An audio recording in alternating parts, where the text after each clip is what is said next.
Hello students, how are you all? I hope you are having a nice time with your family and utilizing your time efficiently and effectively. So, today we are going to start chapter number 2, Graphical User Interface Operating System Desktop Management. Children, in the previous class you were introduced with Windows 7 and the various operations that you can perform on the desktop of Windows 7. You have learned that Windows 7 is the GUI operating system that has a graphical environment consisting of various buttons and icons. So, let's understand what is an operating system. An operating system is an interface between the hardware and the user. It makes our PC alive and helps us to run different applications.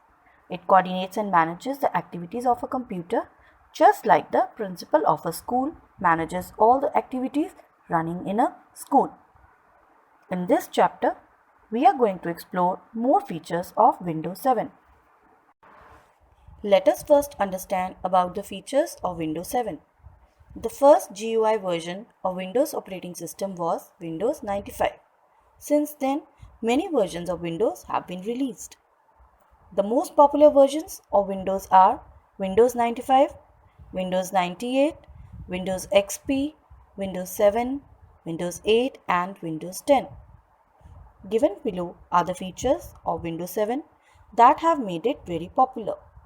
So the first one is attractive, interactive and easy to use. Now it means that Windows 7 has a very attractive appearance with colorful themes, gadgets, thumbnail previews. The use of graphics made it quite interactive. It works the way we want and makes new things possible. Next is searching made easier. Now what does it mean? It means using Windows 7 we can quickly search any file or folder in our computer. Next is flexible taskbar. The taskbar of Windows 7 is more flexible and application oriented unlike the previous versions of Windows. We can pin our favorite programs on the taskbar for easy access. Next is Windows supports multitasking. Windows 7 can effectively perform more than one task at a time. For example, we can type letter in MS Word while enjoying listening to music using the Windows Media Player. Next is jump lists. Now this is a new feature that takes you straight to the documents, pictures, songs or websites you have recently visited.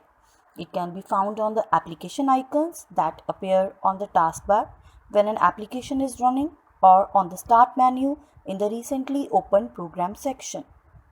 Last is cascading windows. This option is displayed when you right click on the taskbar.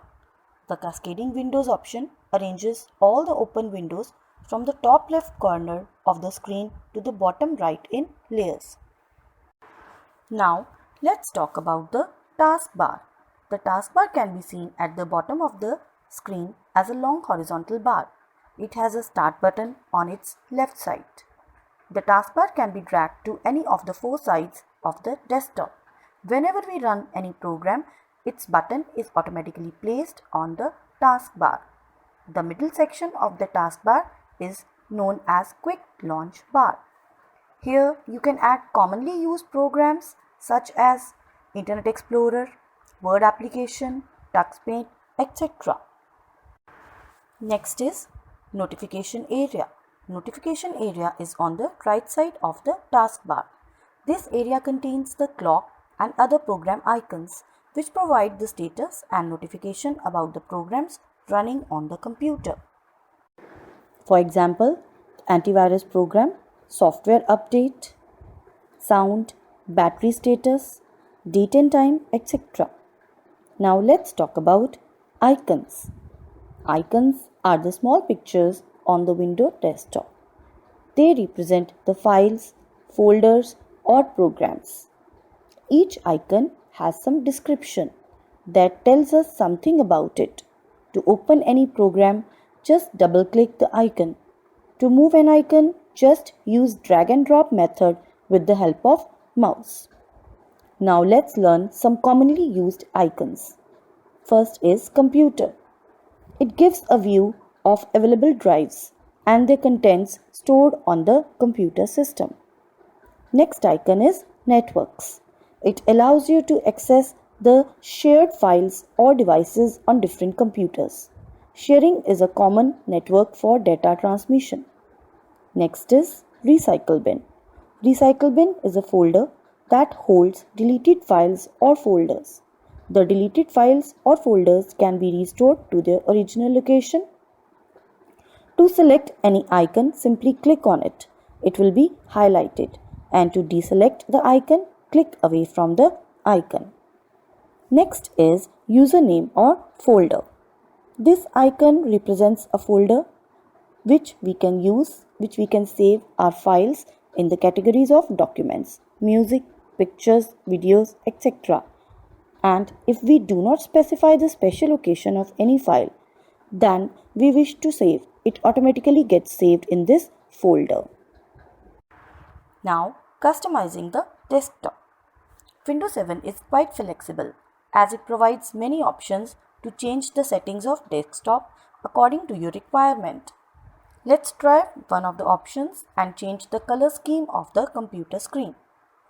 Right-click on the blank area of desktop and select the Personalize option. The personalization window appears. Click on the window color option located at the bottom of the window. Select any color to change the color of window borders, start menu and taskbar. As a result, the window glass borders, start menu and taskbar becomes transparent. Set the color intensity option by dragging the bar towards right or left as required. It will affect the window glass borders, start menu and the taskbar color strength. Now click on the show color option to set the hue, saturation and brightness option to give the color effects. Select the advanced appearance settings option. Window color and appearance dialog box will open. Click on the drop down arrow placed next to the item list box and select active title bar option from the list. Now click on color drop down list box and select any color of your choice. Similarly, select the font drop down list and change the font settings. Click on the apply button and then click OK. Click on the save changes button. You will find a change in the appearance of Windows. Now let's learn how to customize the Windows setup. Setting date and time. Click on the extreme right on the notification area where you see the date and time. Select the change date and time settings option from the pop-up window. The date and time dialog box will appear. By default, the date and time tab is selected. To change date, click on the change date and time button. The date and time dialog box will appear. Select the current day in the displayed calendar. You can change the month using the forward or backward button placed on the calendar. Next is to change the time. To change the hour, select the hour in the text box located below the clock. Click OK. The date and time of the system will change accordingly. Now let's learn how to set the volume of speaker. Click on the speaker's icon present on the notification area.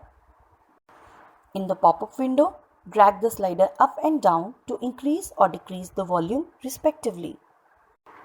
Use of shortcut menu. Students, let's understand what is the use of shortcut menu. When you right-click on any icon, a pop-up menu appears, which is called context menu. Using this pop-up menu, you can save your time to access commands. Right-clicking on the different areas and objects will display different sets of commands in the context menu.